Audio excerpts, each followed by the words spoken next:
বৈশ্বিক অস্থিরতা ও নানামুখী সমস্যার কারণে গত কয়েক বছর ধরেই দেশের জ্বালানি খাতে সংকট চলছে।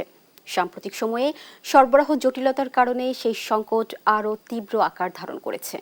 বিশ্লেষকদের মতে দীর্ঘমেয়াদে জ্বালানি সংকট নিরসনে আমদানি নির্ভরতা কমিয়ে দেশীয় গ্যাস অনুসন্ধান, নবায়নযোগ্য জ্বালানির ব্যবহার বাড়ানো এবং সুনির্দিষ্ট কৌশলগত নীতি গ্রহণ জরুরি।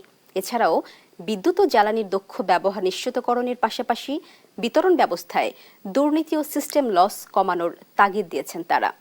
আরাফাত ইসলামের রিপোর্ট। গেল এক মাস ধরে দেশের একটি ভাসমান এলএনজি টার্মিনালের কারিগরি ত্রুটির কারণে জাতীয় গ্রিডে উল্লেখযোগ্যভাবে গ্যাস সরবরাহ কমেছে। এর প্রভাবে দেশের শিল্প কারখানা বড় ধরনের সংকটের মধ্যে পড়েছে।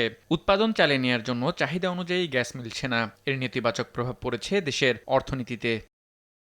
অন্যদিকে গ্যাসের অভাবে স্থবিরতা নেমে এসেছে গ্যাস চালিত দেশের পরিবহন খাতেও। প্রতিদিনই রাজধানী সহ দেশের বিভিন্ন সিএনজি স্টেশনগুলোতে যানবাহনের দীর্ঘ সারি দেখা যাচ্ছে।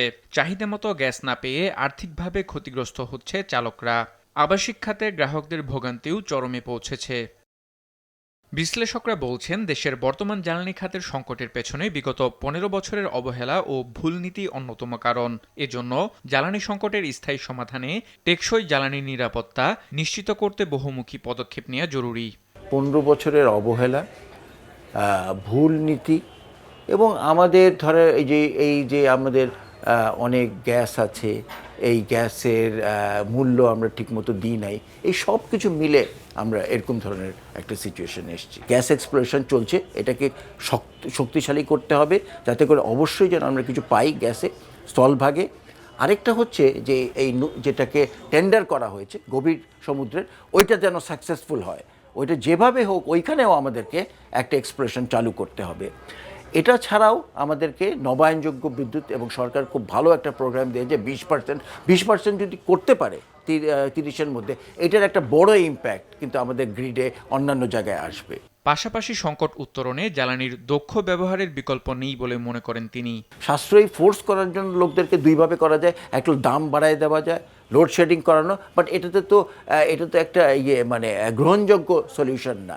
তাহলে আমাদেরকে সাশ্রয়ী করতে হবে, অনেক কিছু বুঝিয়ে টুঝিয়ে। আরেকটা হবে দক্ষ ব্যবহার জ্বালানির। হ্যাঁ, সবগুলো দিয়ে যদি আমরা কাজ করি, আমি মনে করি 5 থেকে 10 বছরের মাথায় আমরা একটা স্টেবল অবস্থায় চলে আসবো। এলএনজি সরবরাহের সক্ষমতা বাড়াতে বিকল্প ব্যবস্থা হিসেবে স্থলভাগেও টার্মিনাল স্থাপনের তাগিদ দেন এই জ্বালানি বিশেষজ্ঞ। সরকারের আমার মনে হয় যে একটা স্থলভাগে রাখা ভালো। আরাফাত ইসলাম, দেশ টিভি, ঢাকা। যেটাকে আমরা